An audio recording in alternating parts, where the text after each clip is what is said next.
I'm proud to be from Fayette County and even prouder to support one of our greatest traditions because there's nothing more American than a summer evening at the Fayette County Fair. It's one of the best fairs in Pennsylvania where we celebrate our agricultural roots, hardworking farm families, and good old-fashioned fun. So eat the funnel cake, ride the Ferris wheel, and stop by the livestock barns. Say hello to the Fayette County Fair Queen. The Fayette County Fair. Proud, patriotic, and pure Pennsylvania. I'll see you there.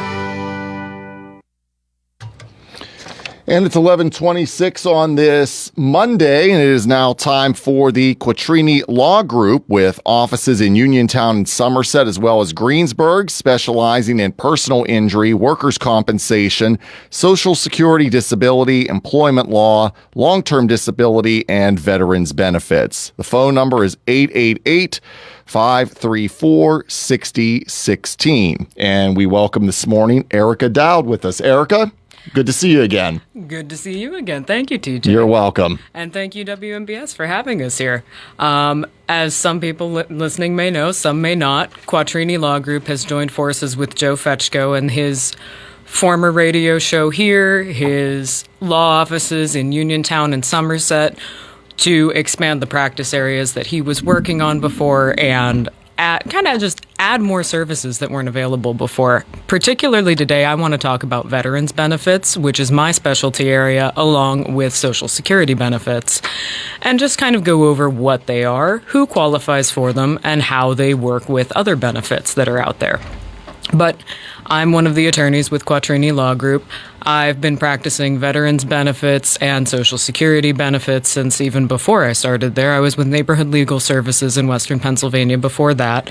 But what we do is we try to get people as many benefits as they qualify for based on what they've got going on. So if someone comes in with a workers' compensation case, we are trying to make sure that you actually are getting all of the benefits you qualify for, because often someone comes in who's on workers' comp but should also be on Social Security and also qualifies for veterans benefits. But focusing down on veterans benefits, and what I mean by that, particularly we deal with veterans disability benefits. That is a small area of veterans law which impacts all of the other areas of veterans law. So it's kind of the gateway drug to a lot of VA benefits. When we're looking at someone coming in with a lower VA disability rating, and I'll talk about what that means in a second, that's someone who may or may not qualify for other VA benefits depending on when they served, what their contract was, how long they served. But getting that VA disability rating up can give you eligibility for almost all of the other possible VA benefits. So it is one small area that actually gives you access to all of the other areas. VA disability is compensation from the Department of Veterans Affairs for veterans who were injured or became ill during service and are suffering permanent side effects from that and now qualify for a payment based on that. That payment is based on the degree of disability. It depends on how severe it was and how severe the lasting effects are. And Congress decided when they originally wrote the program that there would be different benefit levels depending on how much likely income loss you would have because of that permanent injury. So that permanent income loss determines how much money you get. You can be rated from 0% to 100% disabled, and it goes in 10% increments. What's important about VA benefits is really about VA disability benefits is how they decide whether or not your time in the service caused that injury. And that's where almost all of the hang-ups happen with VA disability benefits. You can apply on your own for disability. The VA strongly prefers that veterans either apply on their own or work with someone who's called a veteran service officer to do the application. A VSO, a veteran service officer, is typically not an attorney, but they are certified and specialize in veterans disability practice to help people get the forms filled out, to know what the VA is going to be looking for when they're assessing this, and then they can decide if that person qualifies or not based on that information. Most veterans are denied when they first apply for benefits. most veterans need to do more work on their claim, to get more medical support, and sometimes to work with an attorney to get that done. What that really means is, in most cases, the VA is looking for three things. They're looking for a current diagnosed condition. That means you have to have current medical treatment. You have to be talking to your doctor about it. They have to know how severe it is. The VA has to be able to look at your recent medical records and see, yes, this person is still reporting a right rotator cuff tear. Their doctor has just done an MRI that's showing a right rotator cuff tear. Then they're looking for something that happened in service. It could be a discrete moment. There could be a record from your time in service that someone went to med because they had sudden onset right shoulder pain while they were lifting. Or it could be a repetitive injury. You could have someone who was working as a mechanic, using their right arm all the time, lifting heavy cans of oil and lifting engines and lifting tools and using ratchets. And that repetitive motion started to cause shoulder pain, and they reported that to med, or sometimes didn't. And now they're out of the service and they have a right rotator cuff tear. The sticking point is usually the link between that injury and condition that you currently have and the thing that happened in service, because the VA requires that a doctor write down that they believe that that injury that you currently have was caused by that thing that happened in service, or at least likely caused it. Getting doctors to work with you on that can be difficult. Finding the right doctor to work with you on that can be difficult. That's where we can come in. Now, for things like mental health conditions, that still applies. It can be events that caused mental health restrictions after the service. But again, you have to work with your doctor in order to line those things up. So that's the basic background of it. You can have many conditions that are all connected to your service, and they stack. The VA's math for how they stack multiple conditions is not ideal. It lessens the amount that you get from each rating as you go up in rating and up in number of conditions that are service connected. So it's important to target certain conditions over others once you get to a certain rating level, because some will have a bigger impact than others, and you have to be familiar with the VA's ratings for different conditions in order to figure out which ones are going to make the most sense for you. When do you actually want to apply for VA benefits? If you're on workers' comp, if you're not on workers' comp, if you're working, if you're disabled, the answer is yes, all of the above. Veterans can receive VA disability benefits when they're working, when they're not working, when they have an ongoing lawsuit, when they don't. Veterans always qualify for this benefit, and it is a tax-free monthly income. So there's never a bad time to add that in. But if you are on Social Security disability, if you're receiving workers' comp, if you have a personal injury case, if you're getting divorced, none of those things will change your VA benefits. Now, VA benefits can be considered in family matters like divorces, so that is one thing to be aware of, but having extra income is never a bad thing in that situation either. The only case where it can be problematic to apply for VA benefits is if you are receiving SSI, Social Security's Supplemental Security Income Program. I know Joe has talked about that on this program, but very brief overview, it is a resource-based program. If you have other income coming in, you do not qualify for SSI benefits. If you have partial income coming in, your SSI benefit will be reduced dollar for dollar for any, it's called unearned income, but income not from working. If you start receiving some VA disability benefit, that will offset your SSI benefit. You will still get the same total amount of money, but it'll now be coming from two sources.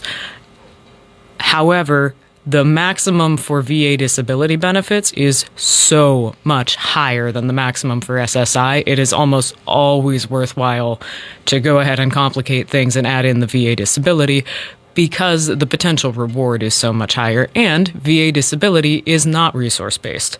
There's only one program inside VA disability that is resource-based, and we'll talk about that in another second, but that otherwise is completely independent of other income. Doesn't matter if you're working. It doesn't matter if you're getting a settlement from another case. It doesn't matter if you're not working, but you have passive income. None of that changes your VA disability benefit. The only time it does matter is if you are getting unemployability from the VA, which is when you have service-connected conditions that are so severe that they prevent you from working, even though they themselves do not add up to the maximum possible disability benefit.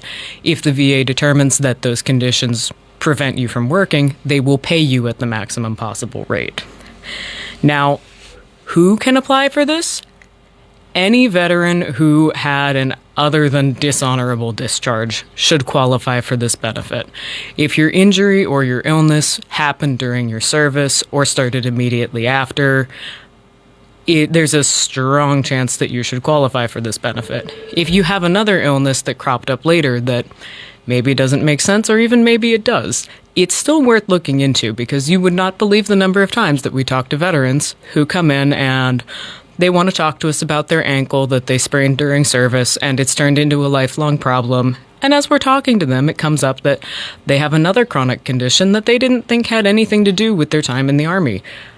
Until we talk to them about it and find out they don't have any family history of this condition, or maybe they have a light family history of a different version of this condition, but they had a risk factor in service for developing this condition that they didn't even know about. Always ask. There's never a bad time to ask that question. Could this be related? There are also other benefits through the VA, those that having a VA disability rating can help you qualify for, as well as those that your family can qualify for. There are different levels of healthcare through the VA. You can get better healthcare and be higher up on the priority list for healthcare based on your VA disability rating. There are VA housing loans. There's what is called vocational rehabilitation and education benefits. That, if you're familiar with the GI Bill, it's not entirely dissimilar from that basic concept. The VA is going to help retrain you into a new career. Those benefits can also be based on your VA disability rating, as well as your priority to get those benefits. For veterans who have a full VA disability rating, there are also additional benefits available for their family members. The family members of a fully disabled veteran can also qualify for all of the VA benefits that you're familiar with, for the medical care, for the housing loans. There are also support programs for family members of disabled veterans to help take care of them, make sure that they're getting the care that they need. And there are various educational program benefits for them.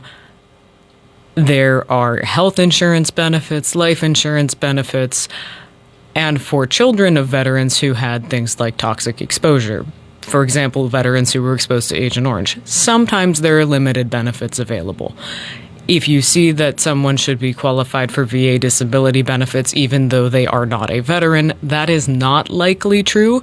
There are very, very limited circumstances where that comes into play. But again, they do exist. It's never a bad time to ask that question if that could be applicable.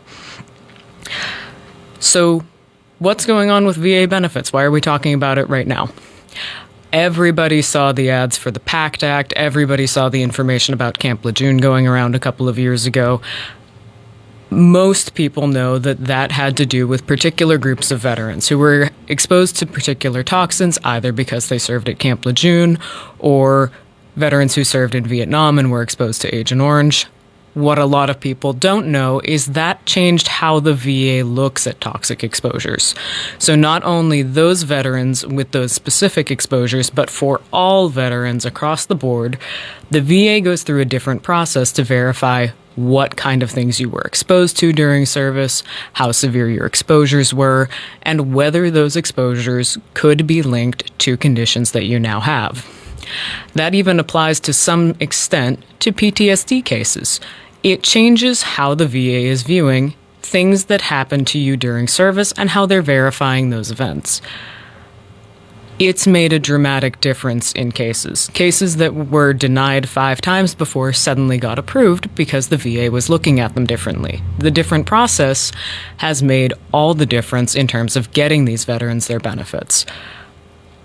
There are some cases where it works well. There are some cases where it doesn't. However, if you've been denied in the past for VA benefits, now could be a really good time to revisit that, because the change in the way they're doing things has made a lot of benefits a lot more accessible. The other thing going on right now is, with the change in administration, the VA has had a lot of changes in staffing. That means that right now it is actually taking the VA less time to process claims than it used to, which is something we almost never get to say. Normally the time for the VA to process a claim once a veteran applies for benefits only goes up. But now it's going down, and we're really happy to see that. There are some downsides to it. Other claims, things adjacent to veterans' disability benefits. So if it's adding your spouse onto your benefits or getting them health care benefits, those times are staying the same, and in some cases even going up. But the VA disability process is actually doing pretty well. Now, when should you apply for VA disability benefits? That can be a tricky balancing act. The sooner you apply, the sooner the VA knows they should be paying you and can start your benefits. That includes even if they can't give you your benefits right away. If you apply and then build up your case and then eventually get your benefits, often the VA is able to pay you back to when you first applied. However, if you apply when you don't have any medical treatment, the VA is not going to be able to verify that current diagnosis. They can't see what's going on with it. They can't see your current level of symptoms. That's probably going to get denied, and they may not be able to back pay you that far. The ideal time to apply for benefits is now with medical treatment. If you don't currently have medical treatment, that would be a good time to seek advice from an attorney or a VSO to see if this is a condition you should just apply for, or if this is a condition that you need to take a step back, go talk to your doctor about, figure out a plan for, and then go ahead and apply for. What if you've already applied for benefits? If it was 20 years ago, now is a great time to revisit that. Again, the VA is processing claims differently. They're processing their viewpoints on toxic exposure differently. The way they're handling things is just different now. It makes a ton of difference in the outcome of those claims because they're not looking at them the same way.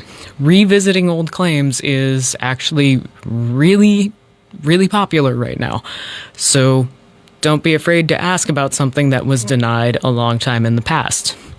What if you applied recently and were denied within the last year? That means you still have an active appeal.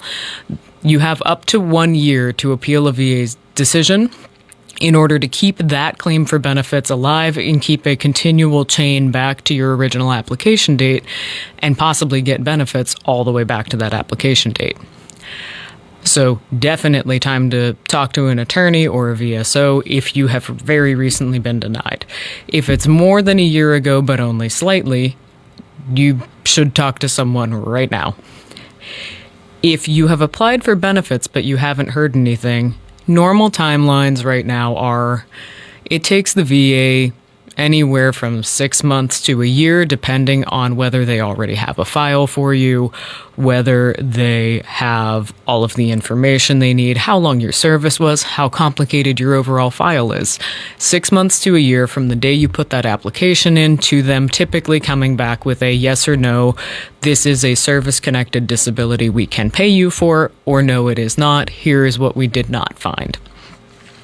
If you are past that timeline, don't be shocked. If you are well past that timeline, again, reach out to an attorney or a veteran service officer.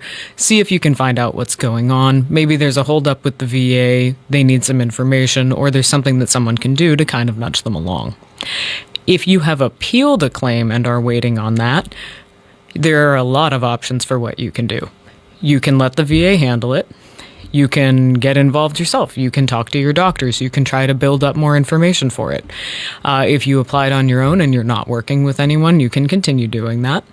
Or you can start working with a VSO or an attorney, have them get into your file, because VSOs and attorneys both get access to your file with the VA. We can see what's going on in there. So we can see what the VA has, doesn't have, whether it's phrased correctly, whether some pages faxed through blurry, and figure out if there's something that we can do to get that fixed for you. But there's never a bad time to ask that question. Is there something that you can do to help me at this stage, or is this just the wrong time?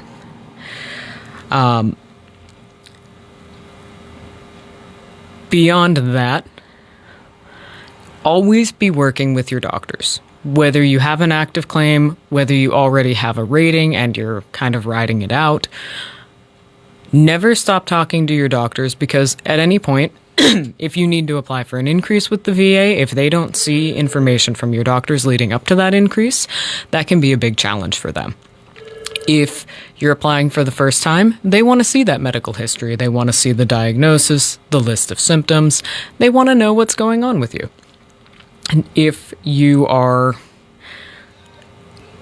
just kind of in the middle, you've already got your benefits, you're not thinking about an increase, nothing has really changed, I still recommend that you keep talking to your doctors, because you never know when things can change. And if you do not have a permanent disability, your disability will come up for review eventually. The VA will check in to see how things are going, and if they're still as severe as they were before, if they've gotten better, if they've gotten worse, you want to be prepared for that by having those medical records from your doctor in order to see what's going on. This is pretty similar to a lot of things you've probably heard from Joe about Social Security disability. It is very much the same process. In that world, we're looking at someone who has an injury or a condition specifically that prevents them from working, getting medical records to support it, and then going through the application and appeals process. In the VA, we're kind of doing the same thing, except the injury doesn't have to prevent you from working, and the appeals process is not linear. In Social Security, you just keep going up. You apply. If you get denied, you appeal it. If you get denied, you appeal that up to a judge. And that's more or less the end of the road inside Social Security. The VA has a circular appeals process, and I think that's very important to know. You are not done just because the VA denied you. You're not done because you appealed it and the VA denied it. You can continue adding information or asking for other people to look at your claim as long as you want to with the VA. So the VA has a type of appeal where you add new information. So if your doctor didn't write down how severe your symptoms were, or now you have a doctor who's willing to help you out, you can add that information in with a supplemental appeal. Maybe everything was in the file and the VA just didn't read it. You can ask them to have a higher ranking rater from their decision review offices look at your case and decide whether they had everything they needed, or tell you what they still need in order to give you benefits. If that doesn't work, you can go up to the board, which is the VA's judges. You can have a board hearing. It takes a very long time to get one. That is why we try to avoid that when we can. But if you are going to the Board of Veterans Appeals, the BVA, current wait times can be anywhere from 1 to 7 years. And it takes them a long time after you actually have a hearing with a judge to actually get a decision out. But if the judge denies you, you're not done. You can go back and add more information and go back to a supplemental claim. You can continue adding more information and appealing this forever. So don't ever feel like the VA is done. And the people who end up getting full benefits are often the people who kept at it for years or repetition after repetition with the VA until they got everything that they needed in front of the right person. The VA can be discouraging, but we don't want you to be discouraged by that. We want you to feel like you can always keep coming back and keep adding more, because you can't, and that's important. With other benefits like Social Security, you have the additional component of are you working or not. With the VA, we look at work, but only if you're doing unemployability claim. It is called total disability resulting in individual unemployability, TDIU. Those cases only exist when you already have a high VA rating, and those conditions are now preventing you from working. But it is a very different process from the other levels of the VA because we're no longer looking at did we cause it. We already know that your time in the service was the cause of those injuries. Now we're looking at their severity and we're looking at their impact on work. Normally, the VA doesn't care about work. The VA doesn't care if you're working full-time at a high-income level, part-time at a low-income level. But for IU, for individual unemployability, the VA is looking at whether you are making a substantial amount above the poverty line. If you are, you do not qualify. If you are, I believe it is 125% of the poverty line or below, you might qualify for IU while working. So it's another worthwhile benefit to know about and to consider looking into. There are additional VA benefits available for other problems that that your time in the service could have caused. Just because you're at 100% doesn't always mean that you have maxed out your benefit. If a veteran is housebound, cannot leave home, cannot do certain tasks for themselves because of their service-connected injuries, then we can look at housebound benefits. If a veteran requires someone else to take care of them, there are additional benefits available for that. If it's something that you traditionally think of in an injury case, if somebody's in a car accident and they're not only going to have lost income, but they're going to have loss of quality of life, loss of time or ability to be with their family, those are things that the VA actually has add-ons for in their benefits. Again, worthwhile to ask, because if you have an injury that results in severe impairments that could reach that level, it could be something that there should be additional benefits for. Reach out to an attorney or a VSO and find out. The biggest claims we're seeing right now in the VA world, surprisingly, maybe not surprisingly, a lot of back injuries, a lot, it was kind of expected, a lot of PTSD claims, a lot of knee injuries, a lot of repetitive use injuries from whatever the job that person had in the service was. So if it involved a lot of lifting, if it involved a lot of walking and climbing, we see a lot of that. Also, something that some people may not think about, carpal tunnel syndrome. When your hands get really tired from typing all the time and you have nerve problems in your hands and wrists, if your job in the military involved a lot of typing or a lot of using your hands, carpal tunnel syndrome can be a result of that, and it may not crop up until a few years after your service or even longer. That's another condition that you want to think about. More often than not, though, we see veterans coming in with chronic conditions that they just did not know could be service-connected. Veterans who were in the Vietnam era, I'll say, not necessarily in Vietnam, but in the Vietnam era, who were exposed to Agent Orange, could have been exposed to Agent Orange, or who were aboard ship and were exposed to fuels, oils, paints, asbestos. All of those things can cause chronic conditions like high blood pressure, high blood sugar, diabetes, nerve conditions. Some veterans have chronic vertigo, loss of balance. That can actually be a result of chemical exposures in the service. Don't be afraid to ask. I think maybe it goes without saying, but a lot of cancer conditions can be caused by your service. It can be a matter of how you prove it.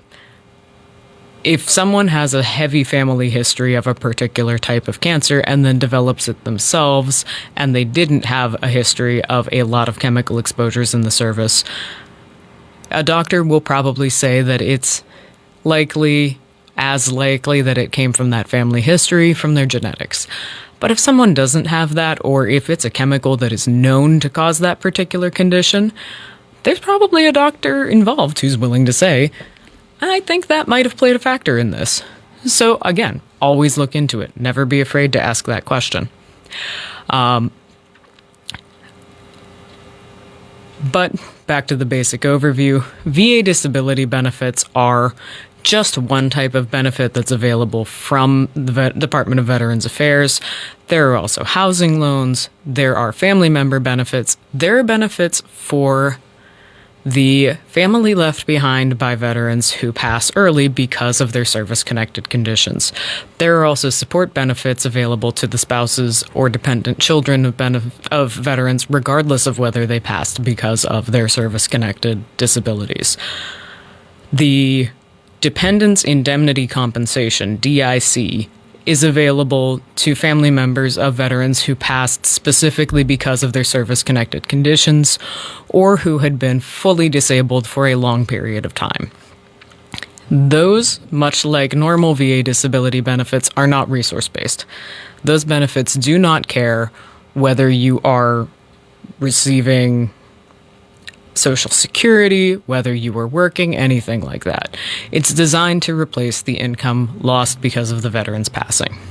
However, survivor's pension, that is resource-based, but it can help support a family member who is truly lost without that veteran and does not have those other resources to support themselves. Again, you should definitely talk to a veteran service officer or an attorney if you're looking into those benefits. They have different application processes, but they can cross wires sometimes. Since they have such different requirements, you want to make sure that you're applying for the correct benefit. But if you're thinking about applying for VA disability benefits, make sure that you are in touch with your doctors, make sure that you are looking at the right conditions, and talk to somebody to find out what conditions you have that may qualify. Because you may need to go back and talk to your doctor and say, I've got a few other things going on that I didn't know we needed to talk about and have documented here, but now it's time to do that. But if you're not sure, if you're receiving other benefits and you have questions about them, you can reach out to us at any time. Quatrini has offices. Again, we're working with Joe Fetchko out of Uniontown and Somerset, but we also have offices in Greensburg, Latrobe, Altoona, again, and of course downtown Pittsburgh. We're going to be opening our new downtown Pittsburgh office in the next couple of months here. It should be a much brighter and better space for everybody to come into, so if you're interested in meeting with us, please give us a call at 888. Oh, you've got the number in front of you. I've got our main office number. But I've got our main office number at 724-837-0080. Thank you so much for having us on today. You're welcome. Thank you, Erika. And that was Erika Dowd of the Quatrini Law Group with an office on East Main Street in Uniontown. Also is an office in Somerset as well as Greensburg. And they are on the first and third Monday of each month at 11:25 for the Quatrini Law Group. The phone number is 888-534-6016. You're listening to WMBS Uniontown. Now, ladies and gentlemen, our national anthem.